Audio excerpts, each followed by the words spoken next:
48 जो सीट है एमएलए का, उसमें भूया मुसर के गो हैं, गिने कुछ वही 4 गो, और उन लोग कोई 14 है, कोई 16 है, कोई 12 है। तो क्या इसके लिए सोच नहीं करना चाहिए? इसीलिए नीलेश जी, ये लड़ाई हमारी है, ये लड़ाई हमारी है कि हमको आप राजनीति में भागीदारी दीजिए, हमारा भी एमएलए का कोटा बढ़ाइए। ये मैं कहता हूं तो पत्रकार लोग कहता है कि आप तो एनडीए से रुसे हुए हैं। अरे भाई, घर का परिवार है, घर का वो हमारा मालिक है। हमको 1 कोना रोटी मिले, ये हमको आधा कोना रोटी की जरूरत है, तो हम मांगेंगे नहीं है। हम थोड़े विद्रोह कर रहे हैं, हम साथ देंगे, साथ में एनडीए के। नरेंद्र मोदी जी के नेतृत्व ऐसा है कि न साथ देने का कोई सवाल ही नहीं उठता है। हम साथ देंगे, हर तरफ से साथ देंगे। हम उदाहरण देते हैं, इस पर भी अखबार वाले लोग बोल देते हैं। अभी झारखंड में हमको नहीं मिला, ठीक है, हम नहीं मांगे थे, नहीं मिला। दिल्ली में भी नहीं मिला, कहते हैं कि हम नहीं मांगे थे, नहीं मिला। लेकिन ये कोई न्याय है क्या? हमारा कोई अस्तित्व नहीं है। अगर नहीं है तब तो हमको नहीं दिया गया। इसीलिए आज ही जमालपुर का मीटिंग का एक अहम है। देखें एनडीए के लोग, कल हम धनगाई में थे, इंटीरियर इलाका में इसी तरह की इतनी भीड़ थी। परसों जहानाबाद में थे, इसकी दुगना भीड़ थी। जब भीड़ हमारे साथ आ रही है, जनमानस हमारा है, वोटर लोग हमको देने को तैयार हैं, तो फिर सीट हमको क्यों नहीं मिले? हमको ये करना है, एक प्रश्न करना है लोगों से। तो हम नहीं मांगेंगे। हम कहना चाहते हैं, हम हरियाणा नहीं चाहते हैं कि हमको कितना सीट दे दो, लेकिन मैं कहता हूं कि जो मेरा वजूद है उसके आधार पर हमको सीट दो। तो सीट हमको कोई फायदा नहीं है, हम आपके फायदा के लिए मांग रहे हैं, आपके फायदा के लिए। बात हमारे आगे बढ़ती है, लगता है कि कैबिनेट हमको छोड़ना पड़ेगा। क्या बढ़ती है आपके लिए? हम पहले शेड्यूल कास्ट की बात लेते हैं। अभी हमारे मुकेश जी कह रहे थे 3 डिसमिल, आप भूल गए।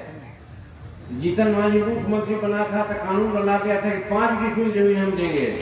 तो आप 3 डिसमिल की मांग क्यों कर रहे हैं? 5 डिसमिल की मांग होना चाहिए। क्या 5 डिसमिल मिली है जमीन किसी को? हम नहीं समझते किसी को नहीं मिली है, तो क्या इसका मांग नहीं करेंगे? एक बात। दूसरी बात, हमारे यहाँ 17-18 लाख एकड़ जमीन है, चाहे वो भूमि सुधार का हो, चाहे हरबंदी का हो, चाहे बिहार सरकार का हो। और हमारे यहाँ भूमिहीनों की संख्या कितनी है? 12 लाख के आसपास। तो 12 जोड़े 18, अगर 1.5 एकड़ जमीन भी दे दी जाती है तो हमारा शेड्यूल कास्ट परिवार चाहे जो भी भूमिहीन हो 1.5 एकड़ का मालिक हो जाएगा। क्या ये मांग नहीं करना चाहिए? ये हमारी भूख है, हम मांग करते हैं।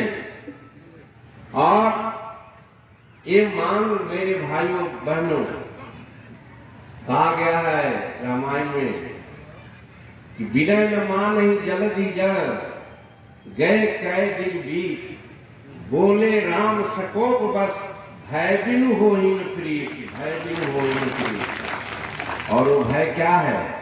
हम तलवार उठाएंगे, हम बंदूक उठाएंगे? भय यही है। हमारे वर्कर कह रहा है कि 40 सीट दो। हम कहते हैं कि अगर 20 सीट लेकर के विधानसभा में आएंगे तो दूसरे दिन ये सब काम हम करवा देंगे बिहार विधानसभा में। इसके लिए हम आपके पास आए हुए हैं, इसके लिए हम गरीबों की बात करते हैं कि हमको आप वोट दो और हम आपके लिए काम करेंगे। तो ये तो सिर्फ गरीब की बात नहीं करते हैं, हम सब समाज की बात करते हैं। आज महिलाएं तो हैं यहाँ पर, 50% महिलाओं की जनसंख्या है। लोग कहते हैं महिला सशक्तिकरण की बात करते हैं। ये बात सही है कि नीतीश कुमार जी ने महिलाओं के लिए एक अच्छा काम किया। बेटियों को साइकिल दे दिया पढ़ने के लिए। आज सड़कों पर देखते हैं कि बेटियां साइकिल चला करके जाती है। अपने माँ बाप जो बुजुर्ग हो जाते हैं, अगर बीमार पड़ते हैं तो कैरियर पर बैठा करके बेटी ले जाती है हॉस्पिटल। ये बड़ा उम्दा काम किए हैं, इसमें कहाँ कोई गुमत है। लेकिन नीतीश बाबू, हम ये कहना चाहते हैं कि जो महिलाओं के बारे में जो हम निर्णय लिया था कि चाहे जिस जात की बेटी हो, हिंदू हो, मुसलमान हो, सिख हो, ईसाई हो, ब्राह्मण हो, राजपूत हो या शेड्यूल कास्ट हो, गरीब की बात मैं कहा था कि जिस जात या जिस आर्थिक व्यवस्था की बच्ची क्यों न हो, बच्चा क्लास से एमए क्लास तक की पढ़ाई को हम फ्री कर दिया था। आज कल हम गया कॉलेज में थे। गया कॉलेज में स्किल डेवलपमेंट की एक मीटिंग चल रही थी।